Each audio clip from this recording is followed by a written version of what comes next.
8'de Sağlık'ta şimdiki konuğumuz çene cerrahisi uzmanı, uzman doktor Eren Pera. Hocam hoş geldiniz. Hoş bulduk. Nasılsınız? Teşekkür ederim. Siz nasılsınız? Teşekkür ederim. Bizler de iyiyiz. Sağ olun.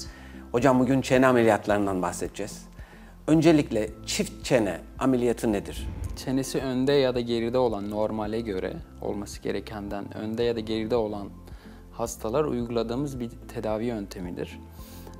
Bunun çift çene ameliyatı olarak, çift çene olarak adlandırılmasının nedeni de alt ve üst çeneye yapılan işlemler sonucunda bu çeneler arası ilişkilerin kapanışın normale getirilmesi ameliyatı olduğu için çift çene deniliyor. Fakat ortognatik cerrahi olarak da adlandırıyoruz bu ameliyatı. Bu sadece iki çeneye de işlem yapılacak anlamında gelmiyor bu. Yalnızca eğer anomali tek çenede ise, yani alt çenede ise ya da üst çenede ise sadece tek çeneye de işlem yapılabilir. Çift çene ameliyatı olarak adlandırılması biraz daha teknik bir konu.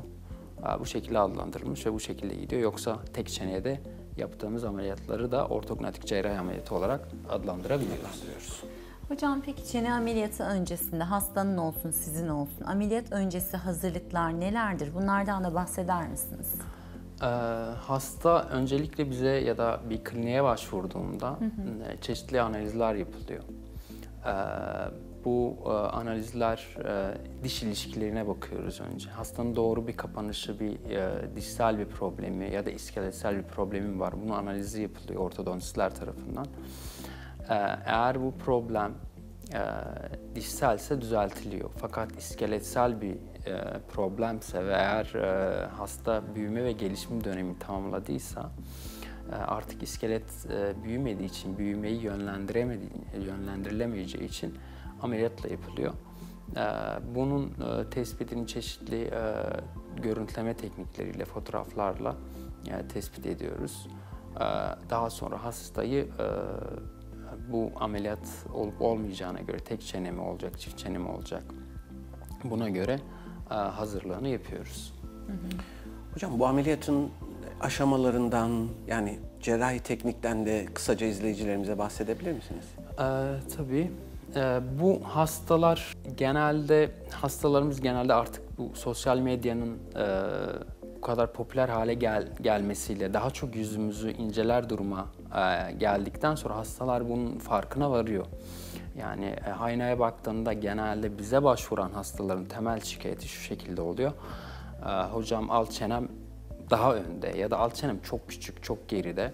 Hasta ilk başta tabii bunun nasıl bir çözümle, yani sorunun tam olarak ne olduğunu bilemeden aslında bize başvuruyor. Bize başvurduktan sonra biz bununla ilgili çeşitli analizler yapıyoruz. Daha sonra hastaya tomografi çektiriyoruz. Ağız içi tarayıcılar var, kameralarla tarama yapıyoruz. Fotoğraflarını alıyoruz. Bunların hepsinin birlikte karşılaştırıp, birleştirip buna göre analiz yapacağımız programlar var, çeşitli programlar var. Bu çene cerrahisi ya da ortognatik cerrahi için hazırlanan özel programlar var. Biz bu programlarda hastanın mevcut açılarını belli referans noktalara göre açılarını olması gereken standart açılara göre karşılaştırıyoruz. Bu sayede hastanın alt çenesi ileride mi, geride mi ya da üst çenesi ileride mi, geride mi bunun tespitini yapıyoruz. Yani tamamen dijital bir ortamda bu tespiti öncelikle yapıyoruz. Bu tespiti yaptıktan sonra bizim için tabii önemli olan çene ilişkisini doğru yere oturtmak. Çene ilişkisini, yani çenelerin birbirine konumunu, profile, daha güzel bir yüz nasıl elde edebiliriz tespitini yaptıktan sonra çeneleri bilgisayar ortamında cerrahi yapabiliyoruz. Yani bu programlar sayesinde hastaların işte üst çenesinin ağız içinden kesi noktalarımız var. O kesi noktalarından kesip ileri geri alabiliyoruz programda ve simüle edebiliyoruz. Bunun simülasyonunu yaptıktan sonra çeneleri doğru pozisyona oturttuktan sonra dişlerin konumuna bakıyoruz. Yani biz çeneleri işte çok geride olan bir çeneyi öne aldık diyelim. Alt çeneyi de işte geri aldık. Oturttuk bunları birbirinin üstüne. Dişlere de bakıyoruz. Çünkü sonuçta hastanın çiğnemesi için doğru bir kapanışın olması gerekiyor. Bunu da inceliyoruz. Hastanın eğer bu çene ilişkisini sağladıktan sonra, yani çeneyi doğru konuma, normal konuma aldıktan sonra dişlerin ilişkisine bakıyoruz. Dişlerin ilişkisi eğer doğruysa, yani bu çenenin ilişkilerini doğru sağlamak aynı zamanda dişlerin konumunda birbiriyle birleşiyorsa, örtüşüyorsa, bunun için çok fazla ek bir dişsel bir tedavi yapmaya gerek duymuyoruz. Ama eğer değilse ortodontik tedaviler yapabiliyoruz. Çeşitli diğer ek tedaviler yapıyoruz. Cerrahi tekniklere gelince de bizim standart olarak uyguladığımız her hasta için aslında standart kesi yerlerimiz var. Tabii bunları modifiye edebiliyoruz. Modifikasyonlar, yani çeşitli değişiklikler, hastaya göre çeşitli değişiklikler yapıyoruz. Bunların hepsini yine bilgisayar ortamında öncesinde belirliyoruz. Hastanın sinirinin geçtiği yerleri tespit ediyoruz. Kemiği nereden kalır, nereden kesi yaparsak daha az riskle karşılaşırız, daha az komplikasyonla karşılaşırız. Bunun tespitini yapıyoruz.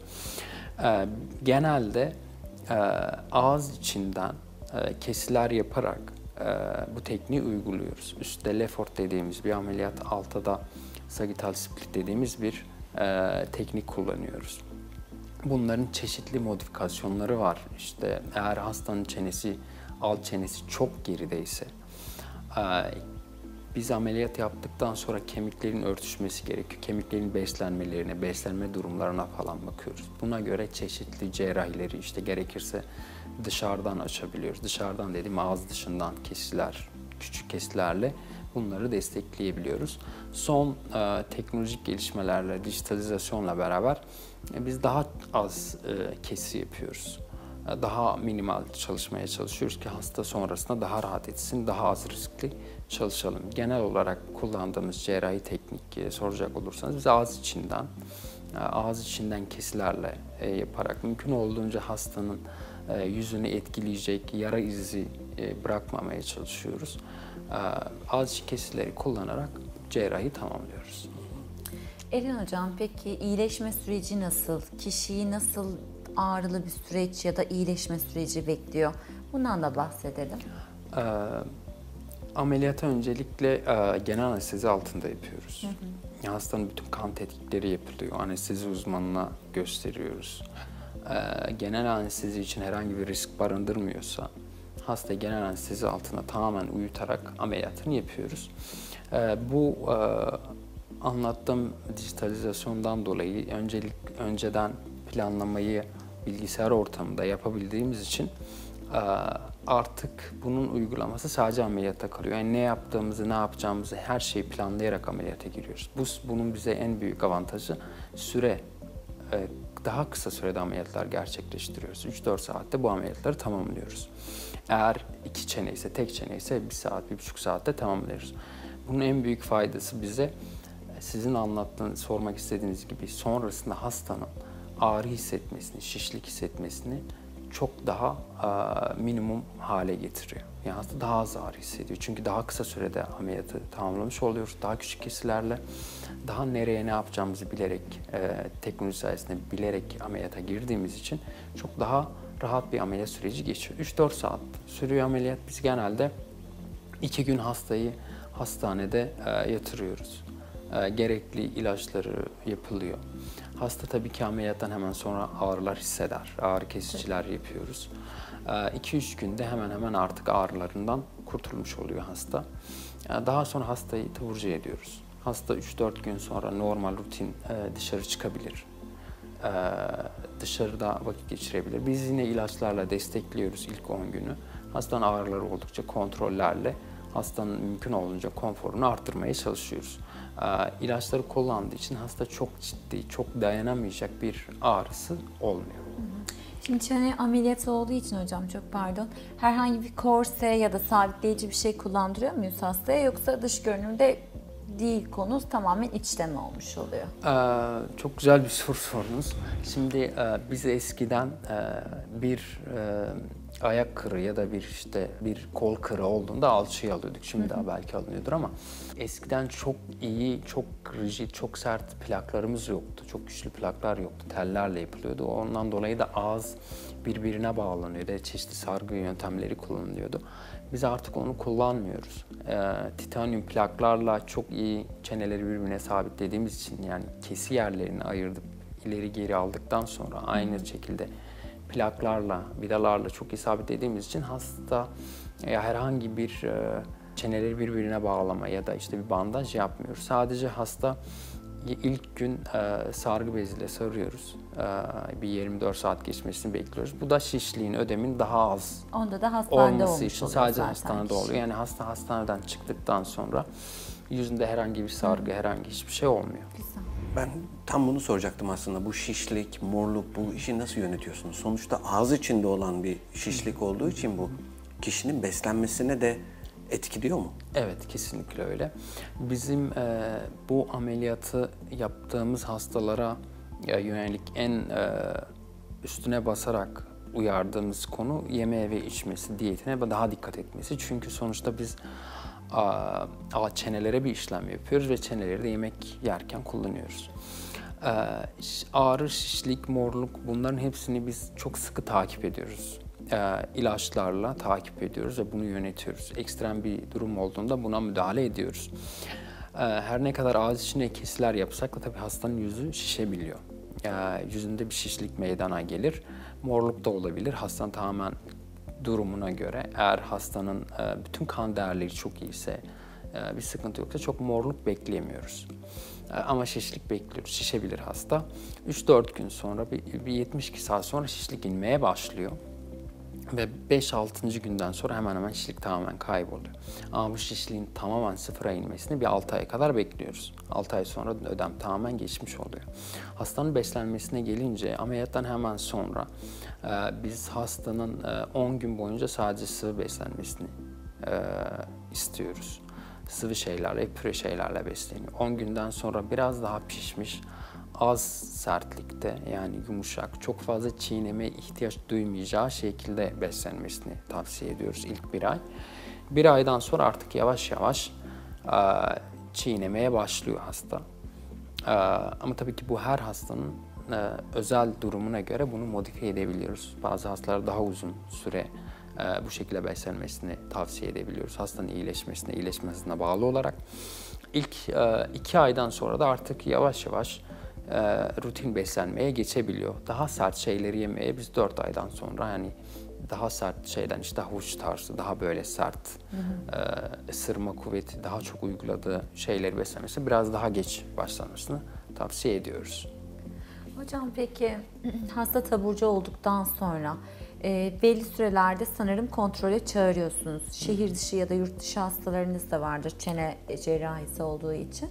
Ne kadar sürelerde kişinin gelmesi gerekiyor ve bu ömür boyunca kontrolde olmak gereken bir şey mi, yoksa operasyondan sonra belli bir protokol var, ona uyduktan sonra kişi hayatına devam ediyor mu? Evet, dediğiniz gibi bize başvuran hastalar şehir dışından ya da yurt dışından çok hasta geliyor. Biz ilk etapta hastanın gerekli kayıtlarını aldıktan sonra, eğer şehir dışındaysa bir ortodontistin takibindeyse kendisiyle görüşüp gerekli kayıtları, ne yapılacağı konusunda bir konsültasyon, bir görüşme yapıyoruz. Daha sonra hasta buraya ameliyat için geliyor. Biz genelde ameliyat için gelecek olan hastaları bir 10 gün gelmelerini istiyoruz. Yani 10 gün burada kalacak, bizim gözetimimizde kalsın istiyoruz. Ameliyatı yaptıktan sonra 7. günde dikişlerini alıyoruz. Tabii 2. 3. günde ilk yaptıktan hemen sonra, işte ertesi gün, diğer gün sürekli vizitler yapıyoruz. Hastayı takip ediyoruz, yakın takip ediyoruz. 3-4 gün hastayı çok yakın takip ediyoruz. İyileşme sürecinin normal gittiğini gördükten sonra biz hastayı 6. günde tekrar çağırıyoruz, 8. günde çağırıyoruz ve 10. günde çağırıyoruz. Her şey normal olduktan sonra. Yani hastanın herhangi ekstra bir ağrısı yoksa, şişliği tekrar artmıyorsa, şişliği inmeye başlıyorsa, hasta artık rahatlamaya başlıyorsa rutin tedavi kontrolümüz bu şekilde oluyor. 10. günde hastayı gördükten sonra zaten dediğim gibi 7. 8. günde hemen hemen şişlikleri geçmiş oluyor. 10. günde daha rahat oluyor. Dikişlerini alıyoruz hastaları ve geldikleri yere yolcu ediyoruz. Yurt dışındaysa yurt dışına, şehir dışındaysa şehir dışına. Daha sonra hastayı video görüşmeleriyle takip ediyoruz. Yani yüzünü birebir görüyoruz. Çünkü bazı hastalar çok farkında olmayabiliyor. Sadece SS'li bir görüntüleme değil, hastanın kendi yüzünde görmek istiyoruz. Hastayı sürekli takip ediyoruz. İlk hafta, ikinci hafta, üçüncü hafta, 1 ay, 2 ay bu şekilde takip ediyoruz yakın. Sonra hasta rutin bir artık iyileşme sürecine girdi. Hiçbir problem yok. Bir enfeksiyon belirtisi yok. Hiçbir şey yoksa hastayı 3. ayda, 6. ayda sürekli tabii ki bir iletişim halinde oluyoruz bu hastalarla. Daha sonrasında hastanın genel durum her şey iyiyse biz yine hastalarla tabii ki iletişimde oluyoruz ama hastanın gelip tekrar kontrol olmasına ya da gerektiren bir şey yok. Biz 10. gün sonra hastayı gönderdikten sonra eğer dişsel ve çenesel olarak bir problemi yoksa, artık tedavi süreci bittiyse sadece uzaktan bağlanarak video görüşmeleriyle hastayı takip ediyoruz.